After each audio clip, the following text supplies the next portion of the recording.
జరిగిందంటే నిన్నటి రోజు మొన్న అనమాట మన చిత్తూరు సబ్ డివిజన్ పోలీస్ పరంగా దే డన్ గుడ్ జాబ్. అది ఏంటంటే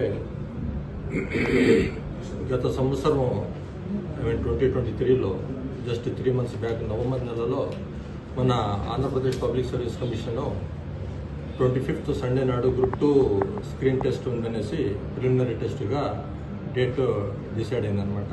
ఆ కోణంలో టోటల్ యావత్తు రాష్ట్రం అంతా ఎగ్జామ్స్ ప్రతి ఒక్క సెంటర్లో ప్రతి ఒక్క డిస్టిక్ వైడ్గా జరిగింది. అది అందరికీ తెలిసింది. సో ఆ కోణంలో యాక్చువల్గా ప్రొసీజర్ ఏమంటే టోటల్ అన్ని అప్లికేషన్స్ కానీ హాల్ టికెట్స్ కానీ అన్నీ ఆన్లైన్ అనమాట. ఆన్లైన్లో కరెక్ట్గా పర్ఫెక్ట్గా డీటెయిల్స్ పర్టిక్యులర్స్ ఫిల్ చేస్తే దాని మేరకు ఎలిజిబిలిటీని చూసి ఆ యొక్క సఫిషియంట్ డీటెయిల్స్ ఉన్నాయా లేదని చూసి కమిషన్ వారు హాల్ టికెట్స్ ఇష్యూ చేస్తారు. అఫీషియల్ వెబ్సైట్లోనే. ఆ కోణంలో ప్రతి ఒక్కరికి ఆ విధంగా ప్రాసెస్ నడిచింది.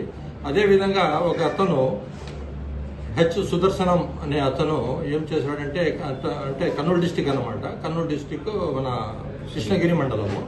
అక్కడి నుంచి అతనికి తెలిసిన ఒక డోన్లో రాజా కాంప్లెక్స్ దగ్గర ఉన్న అతను దూరపు డిస్టెంట్ రిలేటివ్ అనమాట. అతని పేరు ఎం ఇమాన్యుయల్. అతని యొక్క సెంటర్ ఉంటే ఆ సెంటర్లో నెట్ సెంటర్లో వెళ్ళి నాకు కూడా అప్లికేషన్ లోడ్ చేయి, నా డీటెయిల్స్ పాస్పోర్ట్ సైజ్ ఫొటోస్ అన్నీ ఇచ్చాడనమాట. ఇస్తే అది ఏం జరిగిందంటే ఇద్దరికి ఇల్ ఫీలింగ్స్ ఉన్నాయి అర్లియర్ డేస్ నుంచి. ఆ ఇల్ ఫీలింగ్స్ ఆ డిస్ప్యూట్స్లో భాగంగా అతను criminal breach of trust utilize చేసుకుని వానికి చీట్ చేయాలా, ఇతనికి అప్లికేషన్ లోడ్ చేయకూడదు అనే ఉద్దేశంతో అతని దగ్గర ఫీజు కూడా తీసుకున్నాడు, డీటెయిల్స్ తీసుకున్నాడు, ఫొటోస్ ప్రతిదీ తీసుకున్నాడు. బట్ కాలయాపన చేసి ఆ యొక్క గడువు డేట్ వరకు కూడా అతను ఫిలప్ చేయకుండా అప్లోడ్ చేయకుండా అతను వదిలేశాడు అనమాట. ఆ తర్వాత కొద్ది రోజుల తర్వాత గడువు కూడా వచ్చేసింది. హాల్ టికెట్ ఇష్యూ చేయడంలో చేయలేదు. అతను తరచూ అడుగుతున్నాడు. అంతలో ఒక అతను మండల శ్రీనివాసులు అనే అతను కూడా కావాలనేసి అతను అంటే ఆల్రెడీ చేసుకున్నాడు అనమాట వేరే చోట. అతను హాల్ టికెట్ రిలీజ్ చేసుకున్నాడు, తీసుకున్నాడు.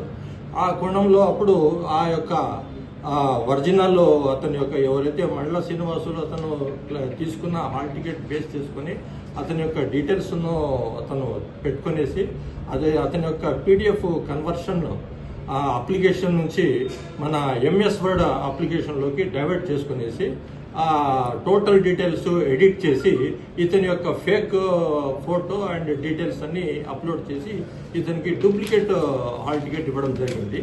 అది చేయడంలో భాగంగా ఏం చేసినాడంటే చిత్తూరు జిల్లా ప్రిఫర్ చేసి అందులో నారాయణ కాలేజ్ మరిమాన్ వీధిలో, ఎందుకంటే టౌన్కు దూరం అవుతుంది, ఇతను పోతే కూడా చేరుకోలేడు, ఇతను పోతే కూడా మళ్ళీ రిటర్న్ వచ్చేస్తాడు, అందుకోలేడు అనే ఒక దురుద్దేశంతో ఇతను ఆ యొక్క సెంటర్ అంటే ఫాల్స్ సెంటర్ అనమాట. యాక్చువల్గా అక్కడ సెంటరే లేదనమాట. ఇది వేరే చోట ఉన్నాయి కానీ అక్కడ లేదు. సో అదే భర్తీ చేసి అతనికి చీట్ చేసి ఇవ్వడం జరిగింది.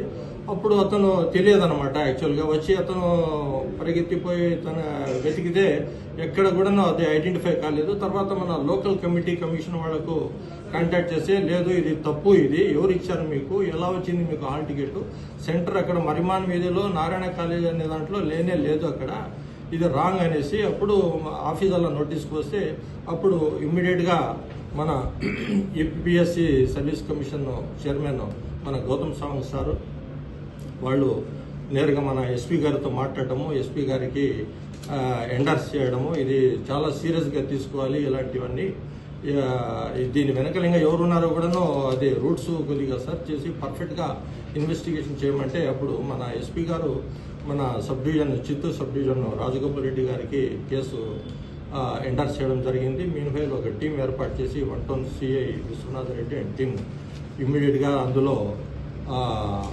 ఎంక్వైరీ చేస్తే అతని యొక్క బేస్ చేసుకుని ఇంటరాగేట్ చేస్తే అతను వీళ్ళ డిస్టెంట్ రిలేటివే అనమాట. ఎం ఇమాన్యుల్ అనే అతను డోన్లో ఉన్నాడు అనమాట. డోన్లో రాజా కాంప్లెక్స్లో సెంటర్ పెట్టుకునేసి ఉన్నాడు.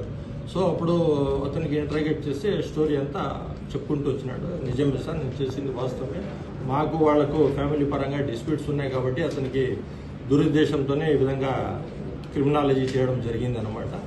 అందుకు he has given a confession అనమాట. ఆ కన్ఫెషన్ బేస్ చేసుకొని మనము కేసెస్ 406, 437, 438, 471, 506 అండ్ 420 ఈ కేసులన్నీ కేసు కట్టి 1 పరంగా అతను చెప్పిన మేరకు అక్కడ వాడిన ఏవైతే అతను సిస్టమ్ వాడినాడో ఆ కంప్యూటర్స్, తర్వాత సెల్ ఫోను, అతని డీటెయిల్స్ అన్నీ మనము సీజ్ చేసుకొని అతన్ని కూడా నిన్నటి రోజు అరెస్ట్ చేయడం జరిగింది.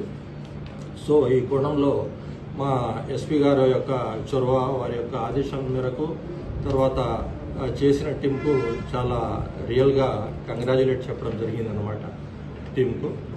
సో ఈరోజు అతనికి కస్టడీకి తీసుకొని మేము జ్యుడిషియల్ రిమాండ్కు పంపిస్తున్నాం.